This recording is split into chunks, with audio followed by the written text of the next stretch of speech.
Saudações fraternas, companheiros espíritas e simpatizantes do Espiritismo.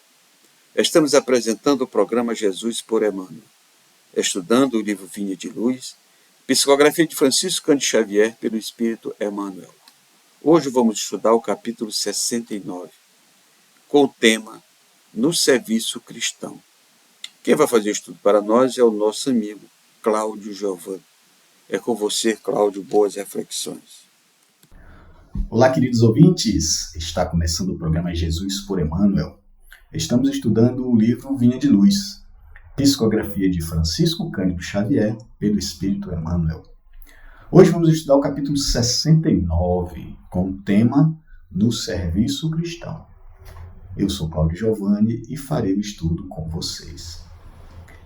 O capítulo começa com a citação bíblica, como todos os outros. Neste caso, é uma citação de 1 Pedro, capítulo 5, versículo 3, onde está escrito: nem como tendo domínio sobre a herança de Deus, mas servindo de exemplo ao rebanho. Então, Emmanuel elabora em cima desse tema. Aos companheiros de espiritismo cristão, cabem tarefas de enormes proporções junto das almas. Preocupa-nos profundos problemas da fé, transcendentes questões da dor. Porque dão de graça o que por graça recebem, contam com a animosidade dos que vendem os dons divinos. Porque procuram a sabedoria espiritual, recebem a gratuita aversão dos que se cristalizam na pequena ciência. Porque se preparam em face da vida eterna, desligando-se do egoísmo destruidor, são categorizados como loucos, pelos que se satisfazem na fantasia transitória. Quanto maior, porém, a incompreensão do mundo, mais se deverá intensificar naqueles as noções de responsabilidade. Não falamos aqui dos estudiosos, dos investigadores ou dos observadores simplesmente. Referimos-nos aos que já entenderam a grandeza do auxílio fraternal e a ela se entregaram de coração voltado para o Cristo. Encontram-se nos círculos de uma experiência nobre demais para ser comentada, mas a responsabilidade que lhes compete é igualmente muito grande para ser definida. A ti, pois, meu irmão, que guardas contigo os interesses de muitas almas, repito as palavras do grande apóstolo, para que jamais te envaideças, nem procedas como tendo domínio sobre a herança de Deus, mas servindo de exemplo ao rebanho. Irmãos, aqui nós podemos ver que o centro da mensagem e para quem ela está sendo direcionada, mais especificamente, são para aquelas pessoas, aqueles cristãos que estão mais comprometidos e com uma maior regularidade fazendo a obra, são pessoas que são mais engajadas, não simplesmente aquele que vai no templo, ou na comunidade, ou na igreja, assistir uma missa, assistir uma palestra, assistir uma pregação. É mais direcionado para o presbítero, para o pastor, para o padre, para o palestrante, para o professor, que está mais engajado na obra. Então, a mensagem para estes é: nem como tendo domínio sobre a herança de Deus, mas servindo de exemplo ao rebanho. Então, vamos ler esse texto de 1 Pedro com um pouquinho mais de profundidade, para nós confirmarmos essa questão de que realmente a mensagem, principalmente, é passada para aqueles que estão mais comprometidos na obra, fazendo a obra com mais responsabilidade e tendo um pouco mais de importância, digamos assim, dentro do serviço, para a gente entender o que a mensagem quer dizer, e depois a gente elabora um pouquinho mais sobre o que Emmanuel fala a respeito disso, certo? Então, 1 Pedro, vamos ler do capítulo 5, do versículo 1 ao 4, não apenas o 3, para poder a gente entender com mais detalhe o que Pedro quis dizer com esse versículo que a gente viu na introdução. Então, começando a partir do versículo 1.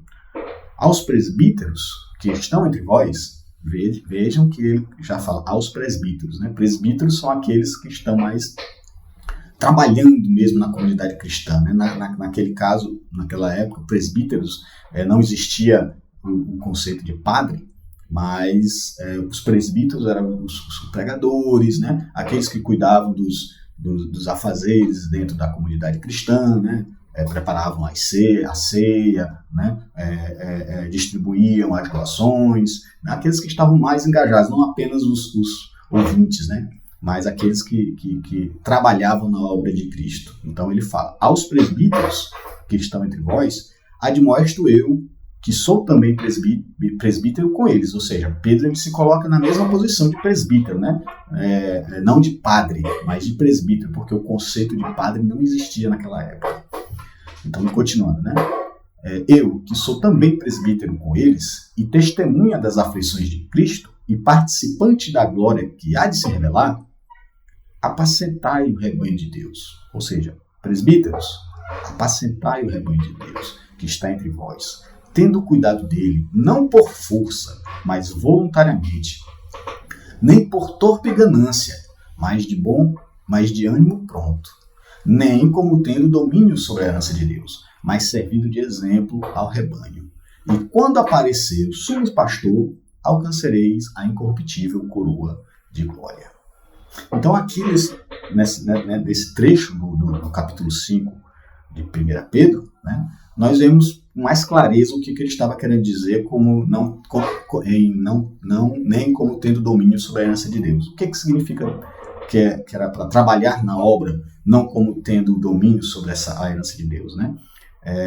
O presbítero deveria apacentar o rebanho, né, tendo cuidado dele, não usando de força ou de poder, né, que a gente poderia dizer, que a gente pode afirmar hoje, não por força, mas voluntariamente, nem por torpe ganância, mas de ânimo pronto. Ou seja, nem utilizar o serviço cristão, né, nas comunidades, nas igrejas, nos templos, nos centros espíritas, não utilizar esse serviço como uma forma de obter poder ou de subjugar as ovelhas, no caso que ele diz aqui, que são as pessoas, né, os ouvintes, os cristãos que estão lá na comunidade, né? E não por força, ou seja, não usar aquilo como uma forma de ganho de poder ou de exercer poder, né? Mas sim voluntariamente, e em contrapartida também não por torpe ganância, mas de ânimo pronto, né? Que nós vemos hoje, né?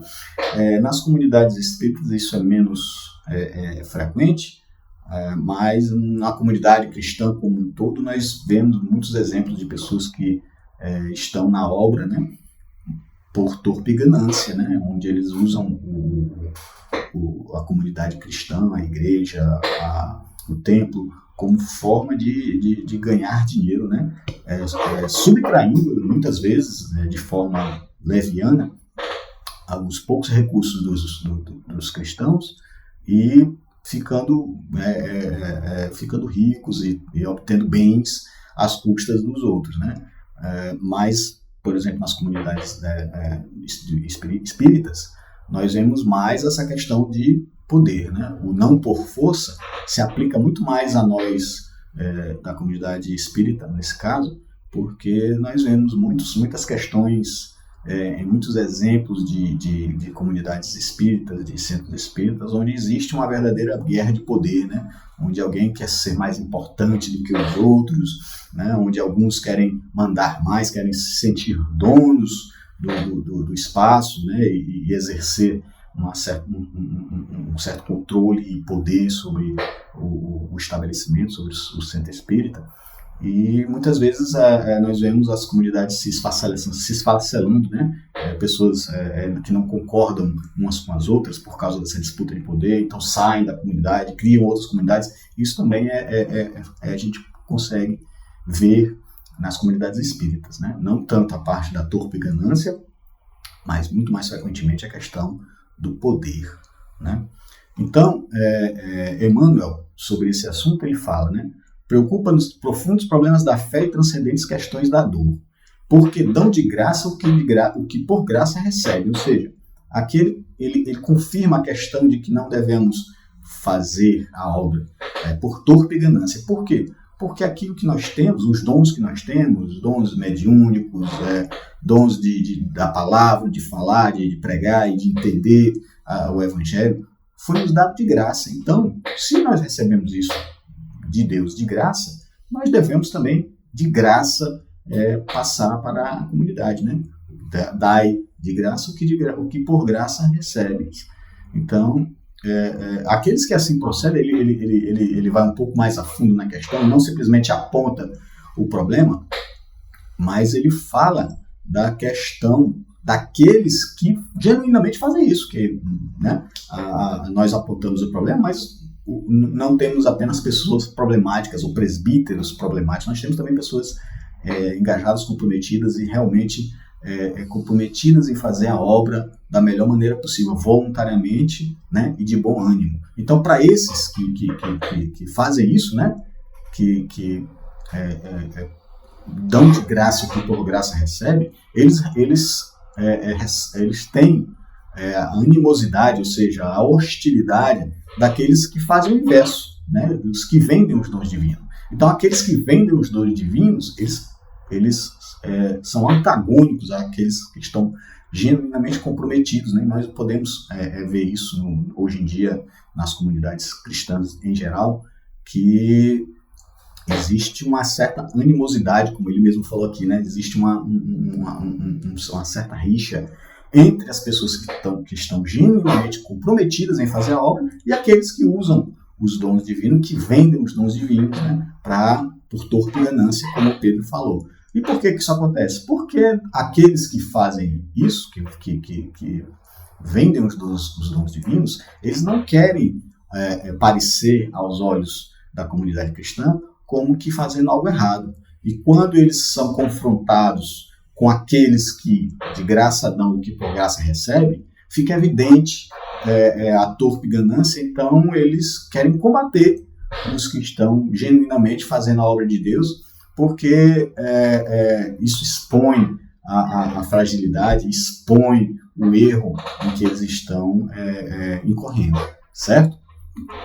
Da mesma forma, aqueles que procuram a sabedoria espiritual, que também são esses presbíteros e aqueles que estão engajados na obra, eles recebem a aversão dos que se cristalizam na pequena ciência. O que significa isso? A pequena ciência seria o mundo acadêmico em geral, né?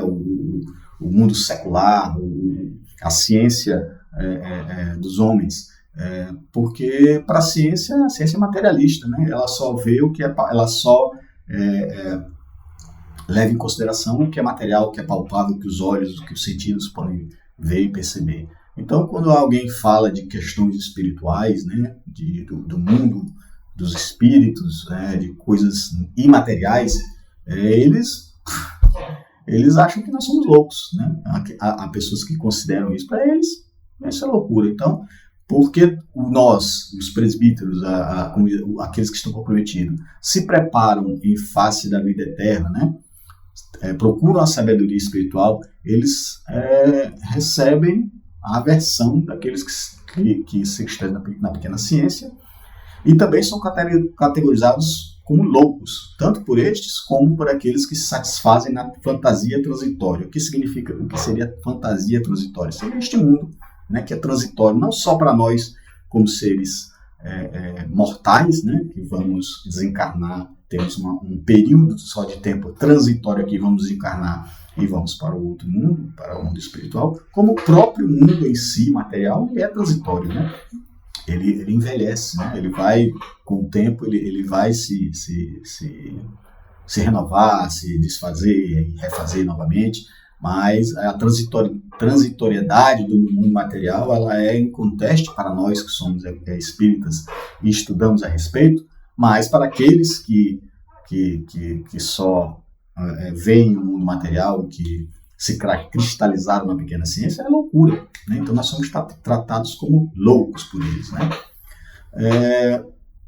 Falando um pouco mais sobre a questão de que por graça, o que por graça nós recebemos, devemos dar por graça, Mateus, no capítulo 10, versículos de 5 a 10, fala um pouco sobre isso, né? Onde ele fala: Jesus enviou estes 12 e lhes ordenou, dizendo: não ireis pelo caminho dos gentios, nem entreis nas cidades dos samaritanos, mas ide diante as ovelhas perdidas da casa de Israel. E indo pregai dizendo: é chegado o reino de Deus. curai os enfermos, limpai os leprosos, ressuscitai os mortos, expulsai os demônios, de graça recebeste, de graça dai. Não possuais ouro, nem prata, nem cobre em vossos cintos, nem alforjes para o caminho, nem túnica, nem 2 túnicas, nem alparcas, nem bordões, porque digno é o operário do seu alimento. Ou seja, aqui ele reforça a questão de que por graça recebemos, então por graça devemos dar, né? Não devemos usar a obra de Deus, usar as comunidades cristãs como meio de ganho. Então isso também já é uma questão que cutuca aqueles que usam, que estão nas comunidades, igrejas, templos ou o que seja, usando aquilo como um emprego principal, né? Isso dá uma espetada nessas pessoas, porque nós devemos de graça dar o que de graça recebemos. Então, para essa questão, porque muitos dos trabalhadores oficiais da obra, né, padres, pastores e etc., eles dizem, mas nós temos que nos alimentar, temos que ganhar o nosso pão. Então, aqui nesse texto ele fala, não possuais ouro, nem prata, nem cobre em vossos cintos, e nem alforje, nem túnicas, nem alparca, porque digno é o operário do seu alimento. Isso significa que eles não devem trabalhar? Não. Isso significa que digno é o operário do seu alimento, não o servo cristão, né, que está ali ganhando o pão dele por estar servindo. Não. Mas que fica implícito aqui que nós não devemos fazer da obra o nosso emprego, né, a nossa função principal. Aquilo deve ser feito de graça. Mas o operário, ou seja, você deve ser um operário ou ter um outro emprego, hoje em dia nós podemos dizer, e isso ser o seu alimento. E por fé, os apóstolos não deveriam possuir ouro, nem prata, nem cobre nos vossos cintos, porque eles seriam dignos do seu alimento. No caso aqui do contexto, o que Mateus está dizendo é que eles não se preocupassem com a alimentação deles, porque Deus iria prover de qualquer maneira, ou através de uma outra ocupação, ou através de doações, mas nunca usando a palavra de Deus, a obra de Deus, como meio de ganho, certo? Para fechar essa questão, vamos ler aqui no capítulo 21 também de Mateus, versículos 12 a 13, quando Jesus reprovou aqueles que estavam usando de torpe ganância na obra de Deus, né? E entrou Jesus no templo de Deus e expulsou todos os que vendiam e compravam no templo e derribou nas mesas dos cambistas e as cadeiras dos que vendiam pombas e disse-lhes, está escrito, a minha casa será chamada de casa de oração, mas vós a tendes convertido em covil de ladrões, né? Então é isso, naquela época existia isso e hoje também nós podemos infelizmente ver comunidades cristãs que foram convertidas em covil de ladrões. Eu espero que você tenha gostado do vídeo. Se gostou, deixe o seu like, compartilhe, se inscreva no canal. E essa foi a nossa contribuição para o divulgar.net. Nossos agradecimentos ao nosso irmão Cláudio pelas reflexões do capítulo 69 com o tema do serviço cristão. Jesus nos diz o seguinte, mas servindo de exemplo ao rebanho. Jesus aqui nos convida para sermos o exemplo do rebanho, daquele rebanho que nós fazemos parte, das nossas famílias, dos nossos locais de trabalho, da nossa convivência. Devemos servir de exemplo desses rebanhos. E para servir de exemplo precisamos conhecer a verdade, conhecer o Cristo, conhecer os propósitos da vida, saber realmente para onde estamos caminhando. A partir da hora que sabemos para onde estamos caminhando, quais são os propósitos da vida, com certeza a gente passa a ser exemplo para o rebanho que nós estamos inseridos. Agradecemos mais uma vez o nosso amigo Cláudio e pedimos que Jesus continue derramando bênçãos e paz sobre todos vocês, nossos ouvintes, nossos seguidores, nossos amigos, nossos inimigos. E convidamos você a se inscrever no nosso canal no YouTube, divulgar a doutrina espírita, e conheça todos os nossos conteúdos. Paz no coração de todos.